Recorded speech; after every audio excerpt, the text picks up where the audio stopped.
Alright, welcome back to another video on my channel, math_exe. Today I'm going to show you how to draw a linear function with some specific scales.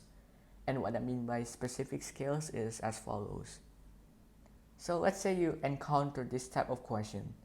On a scale of 2 centimeters to present 1 unit on the x-axis, for x is between -3 and 3.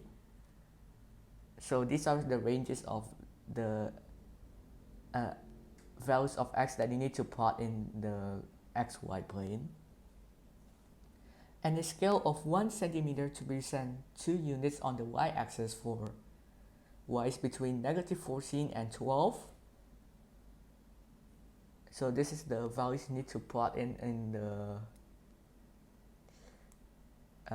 the xy plane for this function.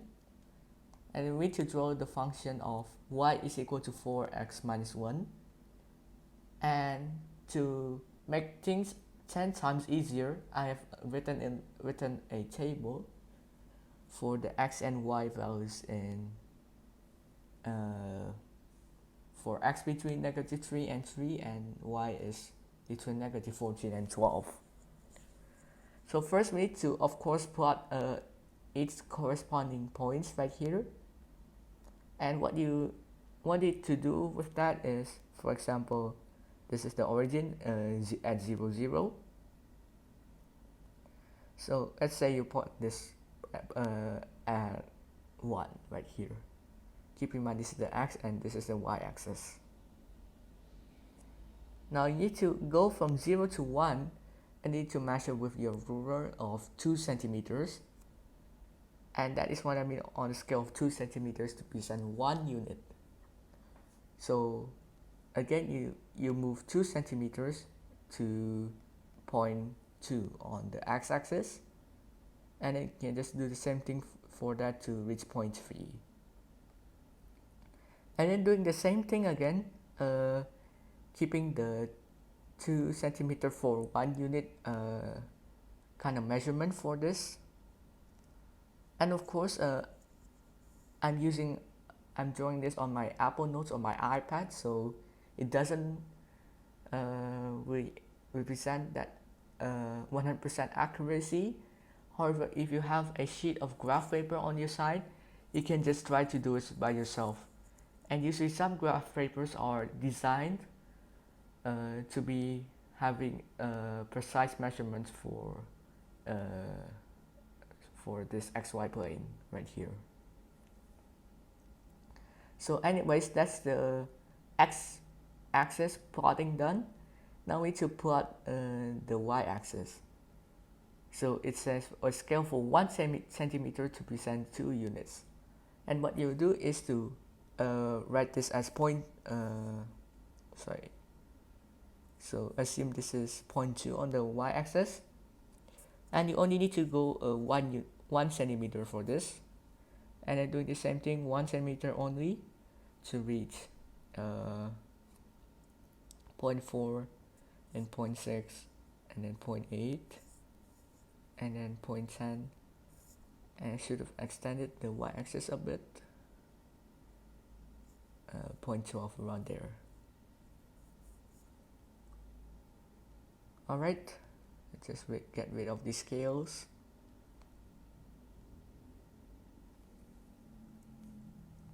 And then you can just do basically the same thing on the bottom part of the y-axis. So you do that until y equals -14. So actually I need to kind of extend this a bit further down. So keeping a distance of 1 centimeter between 2 units, let's mark this point -2. Also, I just forgot to write the negatives on the left side of the x-axis. Plot this point -4, and plot this point -6, plot this point -8, -10, -12, and I think I need to extend this a bit further down, somewhere there, and this will be -14. There we go. Alright, once you have your XY plane plotted already, you can just plot the points on the function. So for the first point you need to plot in is x negative 3, y negative 13. So x lies in negative 3. So let's just extend this down.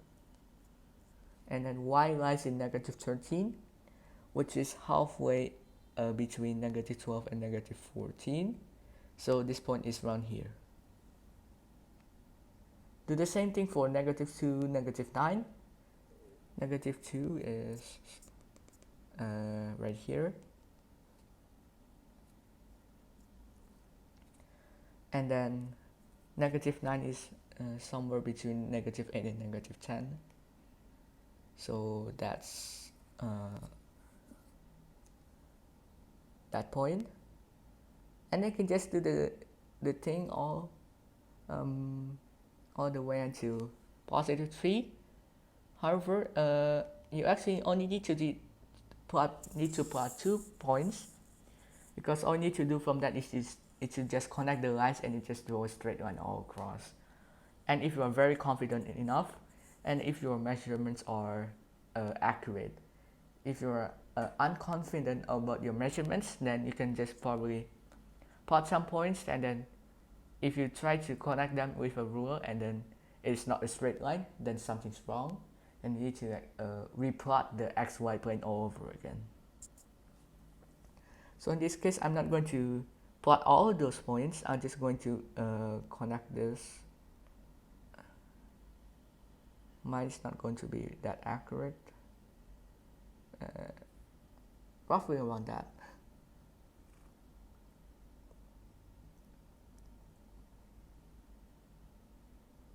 So yeah, this is the function y equals 4x minus 1. And of course, doing this on the sheet of graph paper will be very more accurate than what I'm doing right now. Alright, so that's all I have to say for the guide to how to draw a function with specific scales. Let's jump into some example problems. Alright, for the first question, it says the height of the water in the tank, 8 centimeters, after 3 minutes can be written as the function. I'll just write it on the side again. H equals 200 minus 20t. And then with this function, we can just complete the table right here by substituting some values of h or t. And then what you end up with is something like this. Alright, so that is the answer for question A. And for question B is where the drawing the function with a specific scale trick comes in. On the scale of 1.5 centimeters to represent 2 units of the t-axis, I should have written this as t-axis, and this will be the h-axis. So 1.5 centimeters to represent 2 units on the t-axis for t between 0 and 10. 1 centimeter to represent 20 units of the h-axis for h between 0 and 200. So we need to draw the original function. Alright, so let's just plot our t and h axis right here. So it says to represent 2 units of the t-axis. So we know the center of this is 0, 0. And then if we move 2 right here, that means we need to measure 1.5 centimeters between 0.0 and 0.2. And then you keep this measurement the same throughout plotting this. You'll end up something like this, and notice I've written the scales of the measurements for each point. And now we're ready to plot the h-axis. So scale of 1 centimeter to present 20 units. So we need to plot 0.20 right here, and then keep a distance of 1 centimeter. And then you do this all all the way to 0.200, and what you ended up is something like this. Alright, so the distance between 20 units of each point in the x-axis must be 1 centimeter as shown right here. Alright, with this in mind, we can just erase the scales.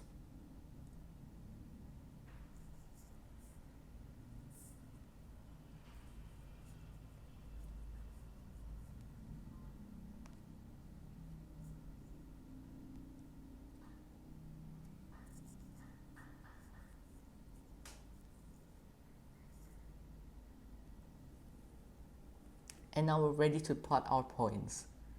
So first point is h at 200, t at 0. So it's just this point right here.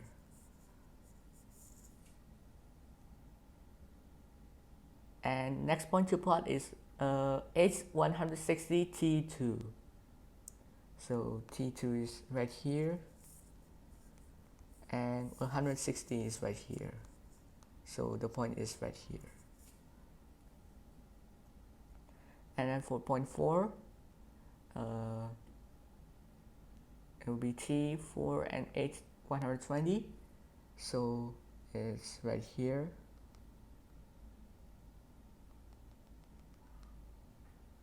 And you can just do the same thing for the rest of these points.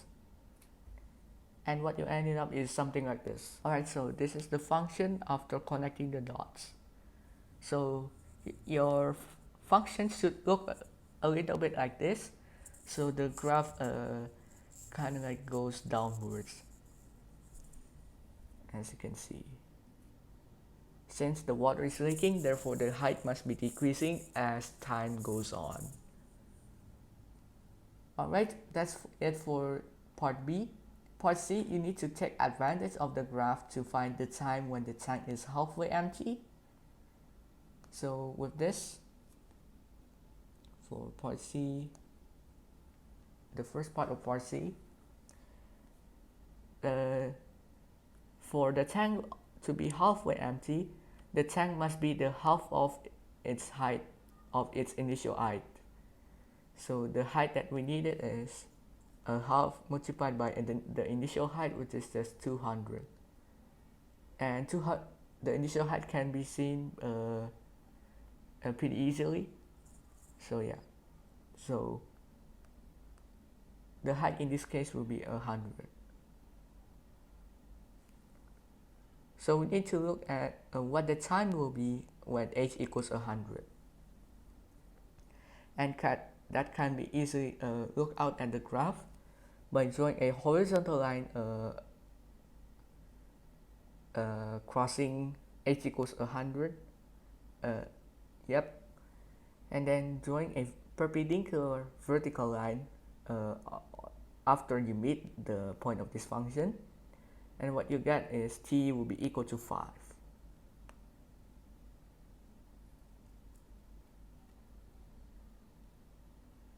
So for part 1 of part C, t will be equal to 5. And then we need to find the height of the tank after 7 minutes. That means our t must be 7. And then we need to find what h is supposed to be. That can be easily looked out by drawing a line at 7 is between 6 and 8, halfway between 6 and 8. So you draw a vertical line right here, stop at where it intersects the function, and then draw a horizontal line towards this. And what you'll get is h equals 60. So there you go. Alright, for the second question for part A, given this table and the function y equals 2x plus 1. Well, this is pretty simple. You can just substitute either x or y, and then with that you can just solve for the other unknown variable. And then doing that for each case, what you end up getting is something that looks a little bit like this. Alright, so that is the solution for part A. And for part B is the drawing part. On a scale of 1 centimeter to represent 1 unit on the x-axis for x between -3 and 3, and a scale of 1 centimeter to represent 2 units on the y-axis for y between -6 and 8, and then we need to draw the function. Alright, so let's just plot our points on the x-axis.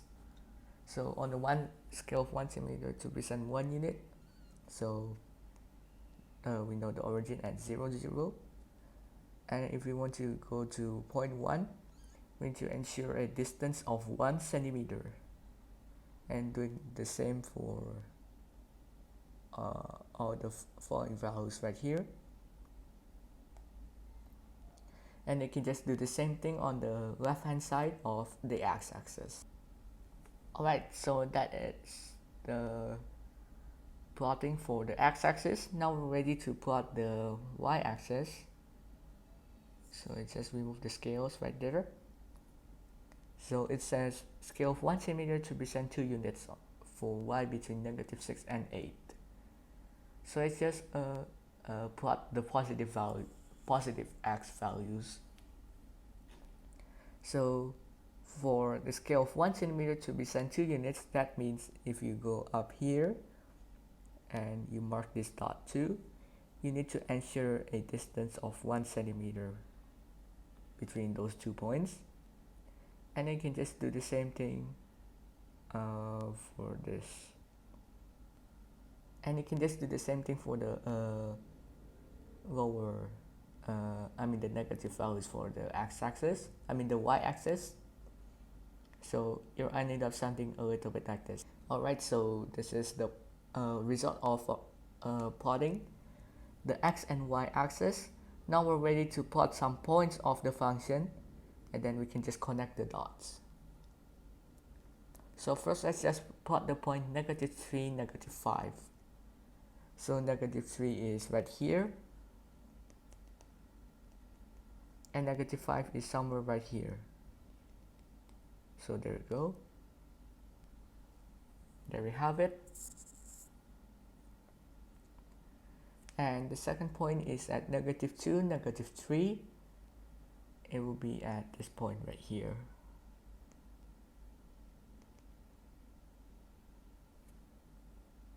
And then for -1, this is supposed to be -1. So for -1 and -1, it's just this point right here. So -1 is here, and -1 on y-axis is right here, somewhere there. And from here you can just connect the dots to see what you get for the function. Alright, so your function should look a little bit like this. So yeah.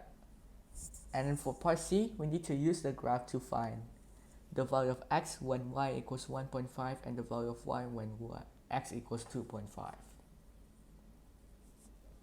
Alright, so let's do part 1 of part C.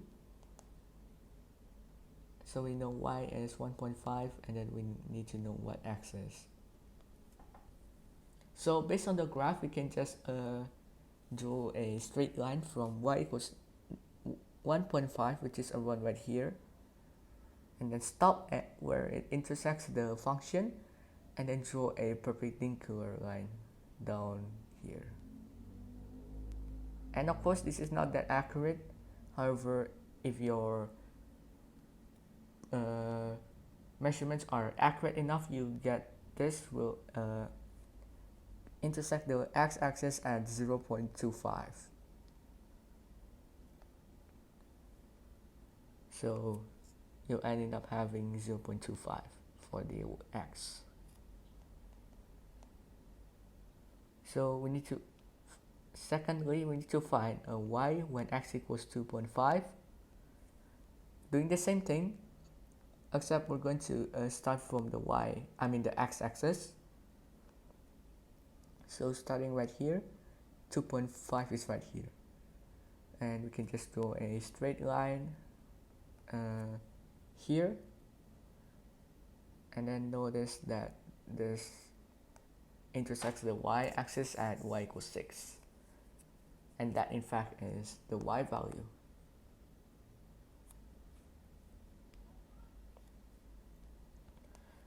Alright, now part D, mark point O at the origin at 0, 0.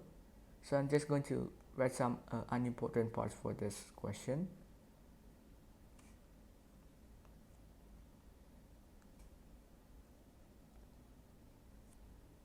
So point O is at the origin, point P is the y-intercept of this, and point Q at the x-intercept. And we need to find the small area enclosed by this triangle. And we know our formula for a area of a triangle is just a half times base times height. But first we need to know the coordinates of Q and P. So point P is the y-intercept, that means it occurs when x equals 0. So knowing our function y equals 2x plus 1, and plugging in x equals 0, we know our y coordinate for point P is 1, and then we know x equals 0 because that's the y-intercept, therefore P is at 0, 1. For point Q is the x-intercept that occurs when y equals 0, so y equals 2x plus 1, plugging in y equals 0, and then solve for x, you get x will be equal to negative 0.5, and when we also know y equals 0 because that's the x-intercept, that means Q is at negative 0.5, 0. And then from this figure we're going to assume OQ as the base.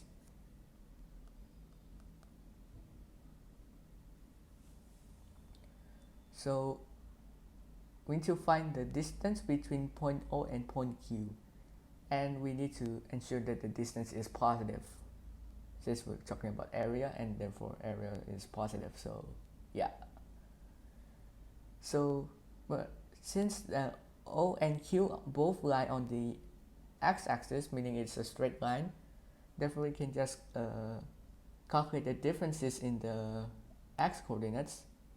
So we know point O is at 0, 0, and therefore we can just calculate the the difference between the x coordinates, which is just 0 minus 0.5, which is positive 0.5. So we got our base. And then for our height, we can just do the same thing. Since we suppose OQ as the base, we will suppose OP as the height.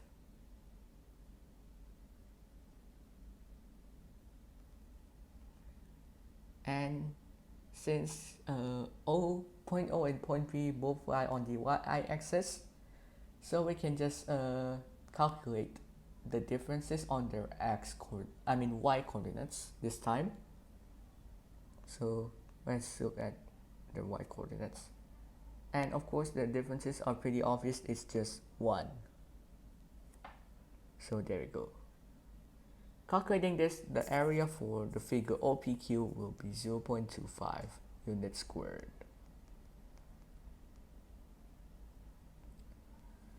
And that's it for today's video. So hopefully you guys enjoyed this video.